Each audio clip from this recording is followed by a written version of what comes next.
السلام علیکم پیارے بچوں.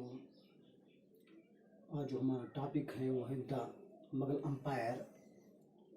مغل امپائر میں ہم نے پہلے دو رولرز یعنی بابر اور ہمایوں. بابر اس کا فاؤنڈر تھا اور اس کے بعد ہمایوں یعنی بابر کا بیٹا.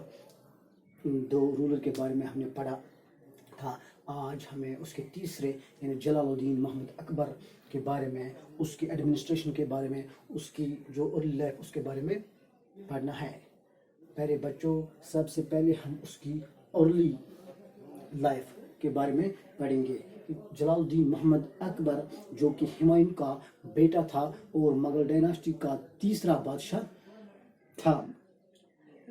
سب سے پہلے Akbar was the third ruler of Mughal dynasty. He was born in 1542 at Umarkot. یہ 1542 عیسوی میں پیدا ہوئی امرکوٹ میں. ایٹ دا ایج آف 13 یعنی ان 1556.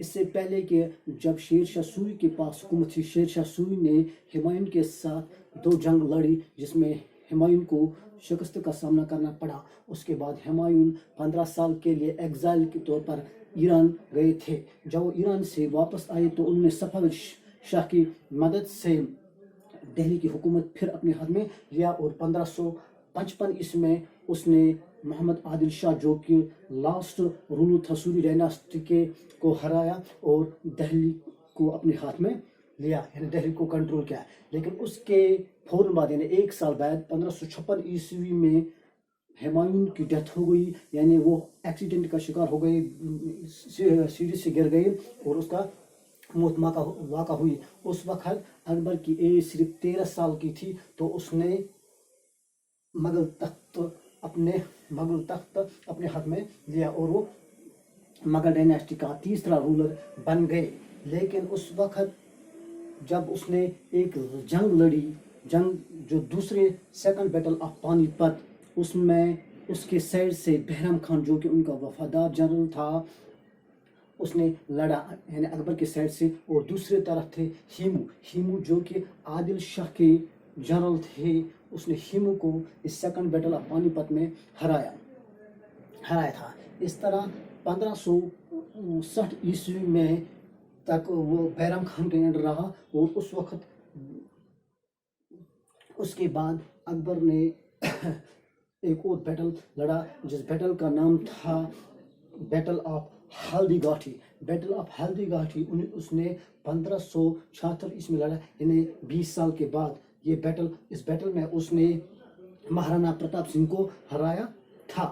اس کے بعد اکبر نے ایک سٹی جس کا نام تھا فتح پور سکری بنائی. یہ سٹی اس نے اس لیے بنائی تھی کیونکہ اکبر کے ہاں کوئی بیٹا نہیں تھا اس وقت یعنی وہ اس وقت تک بیٹے کے لیے ترستا رہتا تھا. لیکن آخر کار سلیم چشتی کے آشیرواد سے اس کے ہاں ایک بیٹا پیدا ہوا جس کا نام تھا جہانگیر جو بعد میں جہانگیر کے نام سے مشہور ہوئے. تو اس کے آنر میں انہوں نے فتح پور سکری بنائی اور اپنی جو کوٹ ہیں وہ شفٹ کیا فتح پور سکری. اس نے ہی فارمڈ اے نیو ریلیجن جس کا اس نے ایک نیا مذہب ایجاد کیا جس کا نام اس نے رکھا دین الہی. دین الہی میں اس نے یعنی بہت سا ریلیجن سکھ، ہندو، عیسائی، مسلمان ان میں سے سارے میں سے آدھا اس میں ملایا اور ایک نیا ریلیجن اس نے بنایا جس کا نام اس نے رکھا دین الہی. اس کے لیے اس نے ایک عبادت خانہ بھی بنوایا تھا جہاں پر وہ اپنے خود تو وہ ان پڑھ تھے لیکن اس نے اس عبادت خانے میں تعلیم یافتہ جنرلس رکھے تھے جو کہ اس نے ان کے نام رکھے. انہوں نے 9 جیولس یعنی نوراتنا کے نام سے وہ جانے جاتے ہیں. وہ بہت ہی تعلیم یافتہ لوگ تھے، بہت ہی تعلیم یافتہ جنرلس تھے جن میں تھے ابو فیضل جس نے اکبر نامہ بھی لکھا ہے یعنی اکبر کی بایوگرافی اس نے لکھی ہے. ابو فیضل یہ اس کا ایک وفادار جنرل میں سے ایک تھا. اس کے بعد ہے فیضی بھی ایک نوراتنا میں سے ایک نوراتنا تھا.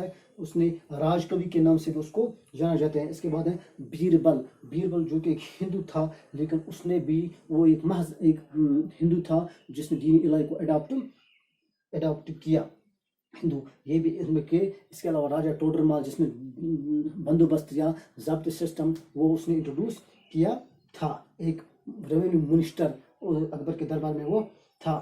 اکبر نے اس کے علاوہ ایک ٹیکس جو کہ ریلیجس ٹیکس تھا جس کا نام تھا جازیہ، اس کو بھی ایبولش کیا۔ اس طرح اکبر نے اپنی اس ایج میں یعنی اکبر نے 50 سال تک حکومت کی، ایک لمبی حکومت مغل ڈائناسٹی میں۔ اگرچہ بابر نے مغل ڈائناسٹی کی بنیاد رکھی لیکن اس کو مستحکم اور وسعت دینے میں اکبر کا اہم رول رہا۔